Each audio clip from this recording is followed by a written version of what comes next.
What's up, what's up, fam? I am CJ. Welcome to my channel. I know it's been a minute since I've been here, but I am back and better than ever, hopefully. So, with that being said, let's go ahead and get into this review. Now, today we'll be talking about Love After Lockup, and they have given us like a brand new cast, a brand new bag of mess. I'm excited to talk about it because this crew definitely seems like they have got a lot with them. But before we get started, y'all always know to go ahead and tap the subscribe button, whichever side of the screen it's on. Also, make sure that you like this video at some point. Hopefully you make it all the way through. I really would appreciate that. Share, tell a friend to tell a friend as always. And now that all that's out of the way, we will go ahead and get started. Now, they called this season 3, episode 35. We know with the Love After Lockup franchise, we can never get a straight season 1, 2, 3, 4, episode 1. It's like they pick up where they left off, even though we have an entirely new cast. But that's neither here nor there. They called this episode Cheap Thrills and Big Pills. And we'll go ahead and get started. Now, the first couple is out of Newport News, Virginia, and it's Deontay and Nicole. Deontay, I think that's how you say his name. It's spelled Daonte, I believe. But anyway, he's a 33-year-old welder, former military. I believe he was in the Marines. And he is dating 23-year-old Nicole. And Nicole went to prison for grand larceny or something like that. But they opened up the, I guess, episode with him wine shopping for her. She wanted, I guess, some red wine, some white wine, and some pink wine. I guess some rosé or something. And Deontay tells us that he's a hopeless romantic with a bad dating history. Nicole isn't the first inmate that he has dated, and we kind of find that out later on down the line, but he just says that he can't stand a materialistic woman or materialistic people, which strikes me as being extremely odd because the first thing that Nicole asks him when he gets on the phone with her is, "Do you got my money?" And he's like, "Yeah, I got it." And I'm just like, okay, that sounds a little materialistic to me, but hey, that ain't my business. But they've been dating about 1.5 years and they are engaged. So they are to be wed. And, you know, he is saying that now that Nicole's coming home, he doesn't have a need for this like rubber kind of sex doll thingy that he bought. I mean, it had like tatas and butt and I take it the necessary holes that he needed to do what he needed to do. And he's like, "Let me clean this off." And he throws it into the dishwasher with the eating utensils that he, I guess, will eat with on the regular. So I definitely would not eat at Deontay's house because he washes his dishes with his sex toys. And I don't think that's sanitary at all. But that ain't my business. That ain't my house. Anyway, he meets with a friend, Derek. And Derek just thinks that he has lost his ever-loving mind. Why? Because Deontay has gone out and has made all of these purchases for Nicole for when she comes home. He bought her like an iPhone, some AirPods, some pink Victoria's Secret clothing, like a watch, Michael Kors watch, and just a bunch of like stuff. And then he had like this stack of money, and I guess that was the money that Nicole was referring to when she asked him if he had it. I don't know how it's her money, but it's her money. I guess if he gonna give it to her, it's gonna be hers. But Derek thinks that he is a doggone fool for this, and I agree. But he just wonders, you know, what kind of conversation could you have had with her that would, you know, make her worth this much to you? I mean, you don't really know her. All you know is what she has told you. You know, he met her on this inmate dating site, and she admitted to him originally that he was nothing but a trick to her, but somehow he was like the one in a million that she ended up falling for. I think the same lie that they all get from these inmates when they're locked away. But if they continue to fall for it, it's fine because it makes for great TV. So we're going to keep watching it. And so he goes to see his mom. Now, mom looks like she does not hold her tongue, and she's going to say what's on her mind. And his little brother was there also.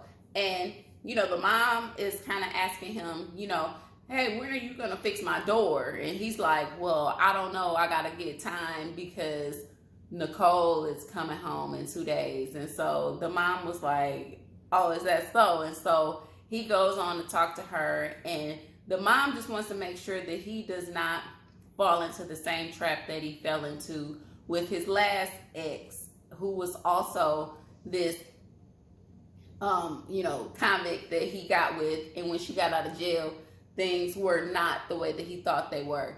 But the crazy thing about it is he has this infatuation. He definitely has a type. He loves the blonde hair, big boob, you know, white girl that likes to refer to herself as Barbie. So yeah, Deontay has the type. That's his business. And the mom just is like, you are going down the same path that you went down last time. And he is, you know, talking about it's not going to be the same. And he tells mom that he has spent anywhere between $20,000 to $30,000 on this woman while she's been locked up. And mom loses her mind. She's just kind of like, what in the hell could she have possibly needed $20,000 or $30,000 for behind bars? And he's like, well, commissary, you know, there are other things that they need. It ain't that many ramen noodles in the world. Or little Debbie cakes or whatever they eat in there that you needed to spend $20,000 to $30,000 on her. And they probably, I'm gonna say at most, they probably have been seeing each other for about 2 years, because I'm gonna say he probably proposed very, very quickly to her. But that's just too much. That's too much. And his mom just says, you know, that the last convict that he dated almost broke him. And I don't know if it had to be financially, because he probably was just tricking off all of his money, and also, you know, mentally, because she really didn't want him the way that he thought she did. But he just says that he knows better this time, but we all know that he being dumb. Even baby brother knows that he's dumb. The 16-year-old brother was just like, you know, this is trash. This is not a good idea. You know, you getting played, and, you know, he is just too stupid to see. But I guess she'll be released in 2 days, so we'll get to see what comes with them. But something tells me that it's not going to end well. So then we go on to Brittany and Ray. Now, Brittany's 33. I'm not sure how old Ray is, because we didn't get a chance to see Ray. I don't think we got a chance to talk to Ray this episode either. But anyway, she says that she grew up in this working middle class family. And she comes off as a girl who had a pretty decent upbringing. But she has this thing for bad boys, or I don't know, I guess for bad boys. And she met Ray because they had a mutual friend, but he hit her up on Facebook. And they kind of, you know, rapped and talked for a while. And she noticed that when they FaceTimed, that Ray's background was like the big cinder block, the big white painted wall, cinder blocks. And so she was just kind of like, you know, where are you? Are you in jail? And he was like, yeah. So obviously that didn't turn her off. They kept talking. And I think he's in jail for like drugs or something. But she dated another guy prior to Ray, who was that bad boy that all these women like.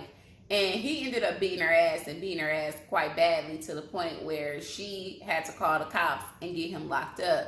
But that didn't stop her. That's still the type of man that she likes. And this time she's hoping that Ray still has that thug appeal, but just won't whoop her ass with it. So she is really looking forward to him coming home. She's ready to have sex. She's in this shop trying to find something to wear, and she just tells us that she ain't gonna wear no drawers and all this other stuff. It was just way too much for me. And Brittany, she looks a little older than 33 to me, but that's what they tell us she is, so we're gonna roll with it. Her friends just kind of want to know why she chooses the type of men that she does, and honestly, she can't even tell them. It's just something that she's attracted to. That's a dangerous road to go down, but if she likes it, I love it. And she says that she wants to get married as soon as he gets out, because she wants to have that in-house ding ding. So best of luck to her. So then we go to Rachel and Doug.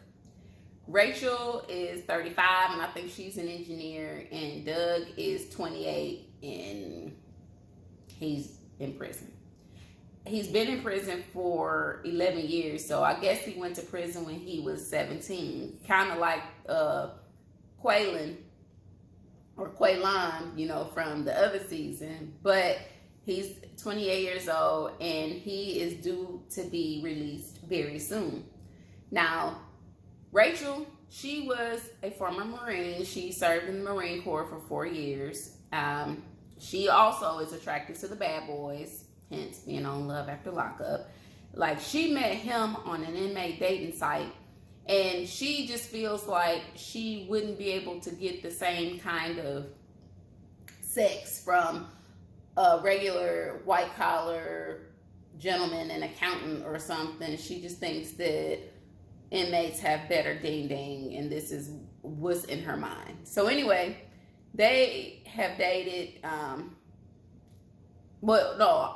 she dated 2 other convicts before meeting Doug, and I guess none of them have really worked out, obviously. Now, he's been incarcerated for 11 years, and they have been married for 4 months. So they went and got married. They haven't had sex yet, though, because in the state of Michigan, even if you are married, Michigan is not with that conjugal visit stuff.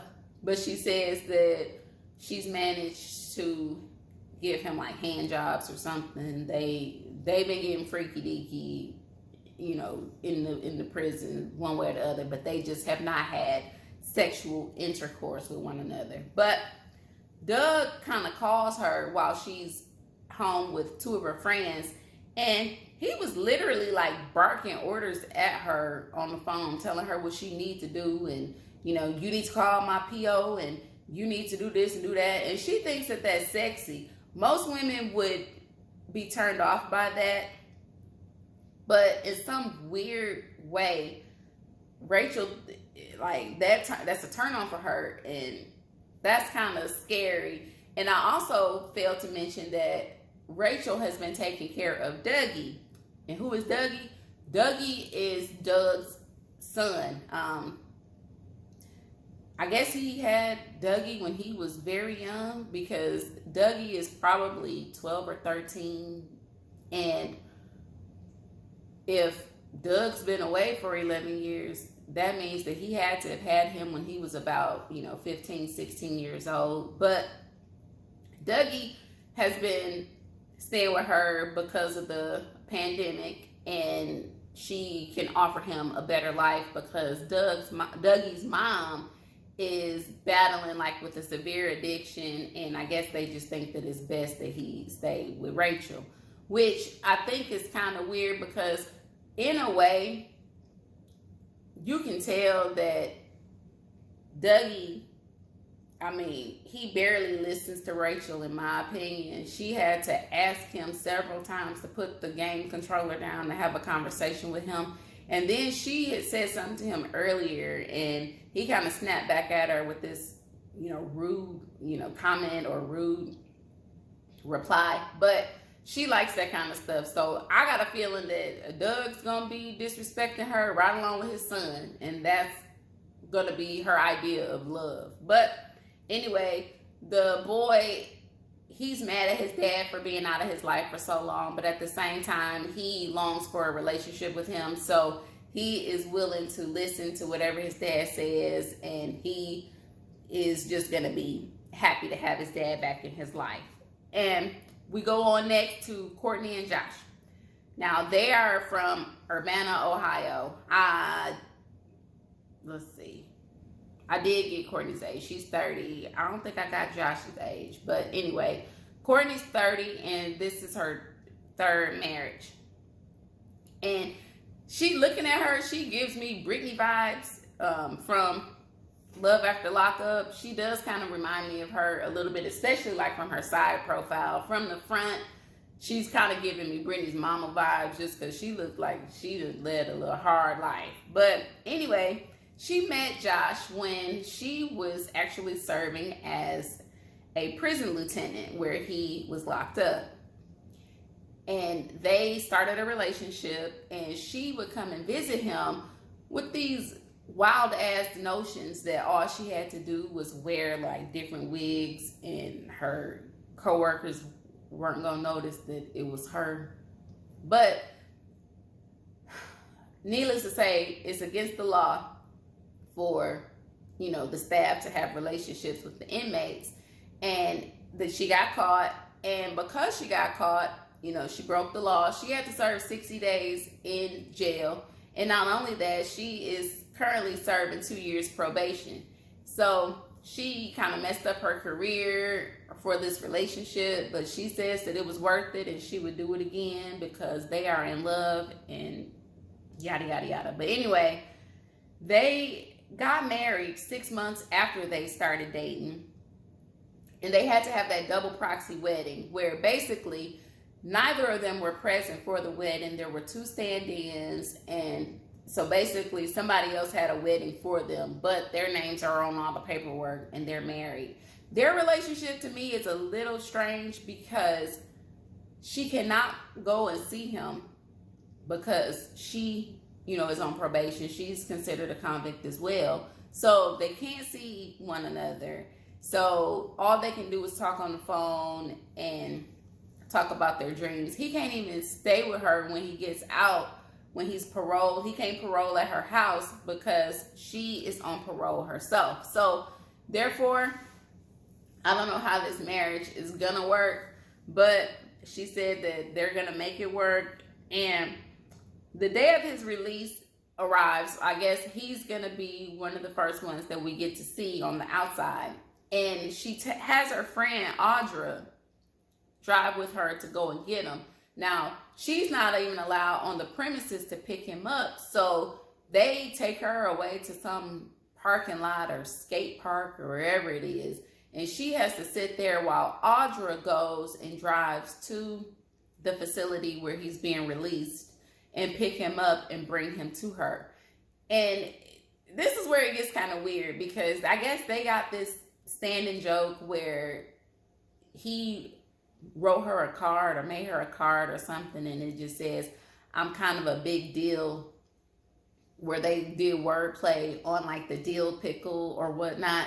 So she goes out and she buys this big dill pickle costume, and she is literally hunched down over this concrete barricade. She's behind it with this dill pickle costume on, just looking absolutely damn ridiculous, but it's funny to see. And she's gonna pop out with this when he comes in. I guess they're gonna laugh about it, and that'll be that. But she tells us that, you know, he came first in a lot of instances, because there was one time where her water heater went out and it was going to be about $1,000 to repair. Well, she didn't repair it, so she was sitting there with cold water, no hot water, because she didn't want him not to have money on his books. I don't really know how I feel about that, because it wouldn't have been me. But anyway, she has spent over $25,000 on Josh while he's been locked up. And the moment of truth is coming, but we don't get to see it yet, where he rolls up in this costume. I mean, he rolls up with Audra, and she's like hiding all nervously, ready to pop out. So I guess we'll get to see her pop out next week. And lastly, we have Mr. Stan and Lisa. And I call him Mr. Stan because Stan is very old. I did not get his age, but I know that he is old. He is a widower. He lost his wife a few years ago.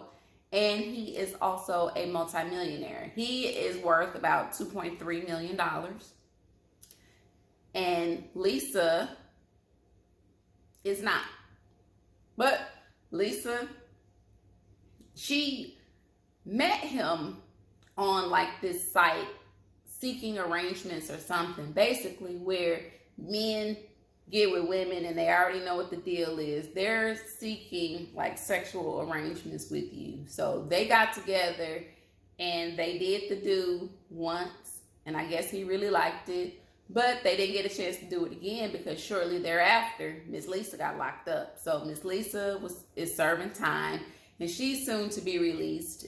But, you know, of course, he has been sending her money also, but I don't think he has sent her a lot of money. I think he probably has spent about $5,000 on her, whereas the other ones have been spending like tens of thousands of dollars on these people. Stan seems to be a little more tight with his money, and he goes to meet two of his other older friends at like a batting cage or something, and he has this really horrible like black toupee on his head.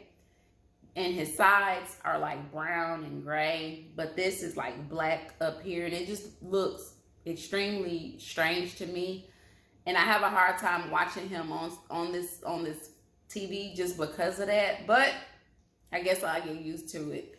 Now, he says that he's a switch hitter, but I don't think he knows what we think a switch hitter means. He might know, and he might be into that. I don't know, but that's what he referred to himself as, a switch hitter. But I think he was just kind of using that term because they were at a batting cage. But anyway, his friends just, you know, they're kind of worried about him because they think that this chick possibly could view you as like a sugar daddy, and, you know, you could just be a checkbook for her. She's not wanting what you're wanting. He wants love. He wants to replace, you know, his dead wife. He wants, you know, to be in another relationship. But his friends are thinking that, you know, she's much younger than you, and this might not be what you think it is. And he says that he prefers them much younger, you know, because younger women are more fun. They're more agile. They're not in pain a lot like the older women. I'm in my 30s and I have pains, but that just comes with getting old. But I guess he wants like a PYT, somebody very young, because I guess that keeps him young in a sense. But anyway, she calls and tells him that, you know, she is definitely going to put a dent in his pocket. And he's like, well, you're worth it. So, So yeah, he is definitely about to get had. And I mean, we all get to witness it on national TV. His friends, I think they're right. Normally, everybody in this situation who are opposing these relationships, I think that they're going to be right. These people are going to get out. They're going to show their ass. We're going to enjoy to watch it. But that is definitely going to make for a very good season. I think they got a good crew this time. It was getting kind of weird with some of the other couples that they had tried to start bringing on, but I think that this crew is definitely going to give us what we need. If I forgot anything, or is there anything y'all want to talk about, always make sure to drop down in the comments, and we can, you know, I like to laugh and joke and everything and be respectful, of course. That's all I got for this episode. I will see you guys for the next one. And in the meantime, y'all have a wonderful, wonderful weekend. Happy Juneteenth. And also happy Father's Day to all the fathers out there. I know this is Father's Day weekend, so hopefully your loved ones make you feel valued and appreciated. We plan to do that for all the dads in my life. So with that being said, y'all have a great weekend. Peace.